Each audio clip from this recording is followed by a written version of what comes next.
sumber daya manusia. Sumber daya manusia ini penting untuk kita memanfaatkan sumber daya alam. Karena Manggarai hari ini dia memiliki kekayaan yang luar biasa. Tetapi kemampuan manusia untuk memanfaatkan sumber daya alam ini yang menjadi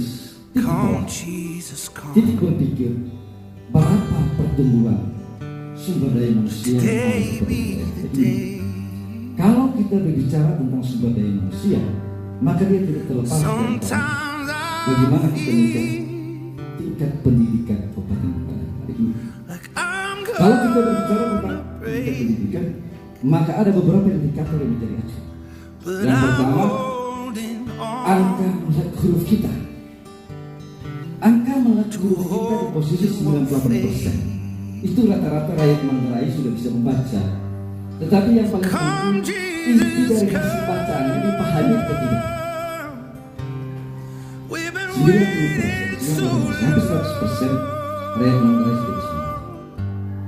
Kemudian kita lihat jadinya indikator angka rata-rata di sekolah. Kalau kita berbicara tentang indikator angka rata-rata di sekolah, posisi Manggarai hari ini pada tingkat pendidikan baru pada posisi pertumbuhan 7,6%, atau rata-rata anak-anak sekolah yang ada di Kabupaten Manggarai hari ini baru tamat kelas 1 SMP semester.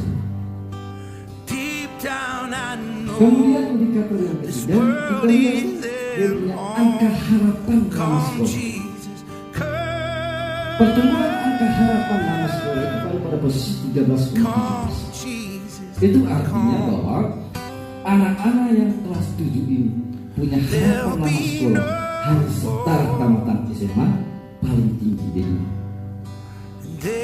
Itu kalau kita berbicara tentang sumber daya manusia yang ada di Kabupaten Manggarai ini pada konteks seperti ini. Maka kalau kita bicara tentang sumber daya alam, kita lihat bahwa pergerakan aktivitas kerja masyarakat Kabupaten Manggarai dari sebuah populasi 180.000 angkatan kerja yang bekerja pada sektor primer itu hampir 51,2%. Itu artinya dari 180.000 setiap angkatan kerja kita 90.000 yang bekerja pada sektor ini. Pertanian, perkebunan, nelayan, dan seterusnya. 51% ini kemudian yang bekerja pada sektor sekunder dia bertemu pada posisi 15%. Dan tersier berbicara tentang sektor jasa dia bertemu pada posisi 32%. Itu artinya populasi angkatan kerja Kabupaten pada pertumbuhan 180 sekian angkatan kerja kurang lebih kita bisa melihat Manggarai secara keseluruhan. Sehingga dengan demikian potensi-potensi itu yang kita jadikan sebuah kajian melihat Manggarai yang akan kita diskusikan pada 5 tahun ke depan. Jangan hanya kita berpatokan pada sektor primer sebagai penyangga pertumbuhan ekonomi, tapi bagaimana kita bisa melihat mendorong sektor-sektor tersier, mendorong sektor-sektor sekunder untuk terus bertumbuh. Bukan pada kapasitas 15% sekarang ini sebenarnya, tapi kita coba ambil bagi intervensi program-program kegiatan yang mampu menumbuhkan dari sektor-sektor. Kemudian kita berbicara tentang apa yang ketiga tadi saya sampaikan, bagaimana dengan potensi sumber daya manusia kita di birokrasi. Ini penting. Karena aktivitas kerja birokrasi ada pada kemampuan sumber daya manusia yang ada di birokrasi. Kurang lebih 6.100 sekian jumlah pegawai negeri. Belum kita bicara tentang pegawai P3K kurang lebih 1.500 pegawai kontrak yang kurang lebih 300 sekian. Maka mereka ada yang bisa kita jadikan sebagai mesin birokrasi untuk kita bisa melihat bagaimana meningkatkan pertumbuhan ekonomi, bagaimana kita berbicara tentang kualitas kesehatan masyarakat, bagaimana kita berbicara tentang potensi pendidikan masyarakat. Maka dia datang dari sebuah birokrasi.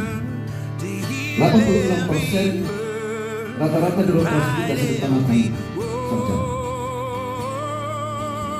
Kemudian 14% sampai 15% birokrasi kita sumber daya manusianya saja. Artinya birokrasi hari ini di Manggarai ini cukup mumpuni, sehingga kemudian apa yang menjadi fondasi dasar aktivitas birokrasi, maka kita lihat pertumbuhannya.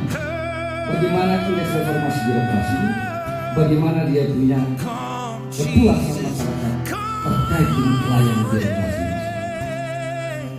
Kalau kita berbicara tentang bagaimana birokrasi itu hadir sebagai pelayan, maka kajiannya ada pada 3 indikator.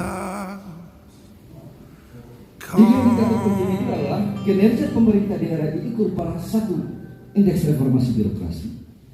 Kemudian yang kedua, sistem akuntabilitas. Ya, sistem akuntabilitas pemerintah daerah atau kita sebut SAKI. Kemudian laporan pertanggungjawaban pemerintah daerah yang kita sebut sebagai kedua kali, karena kami barusan selesai bahas tentang PKPJ. 3 indikator penting itu kemudian kita keluar sedikit berbicara tentang potensi fiskal. Kalau kita berbicara tentang potensi fiskal, berarti kita berbicara tentang pendapatan daerah dan rekomendasi BPKRI. Terkait apa?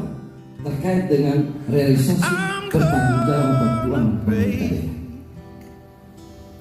Kemudian baru kita masuk pada indikator tentang supremasi hukum yang diukur dari mana? Diukur dari persepsi korupsi gubernur. Sehingga hari ini saya mau melihat bagaimana dengan indeks birokrasi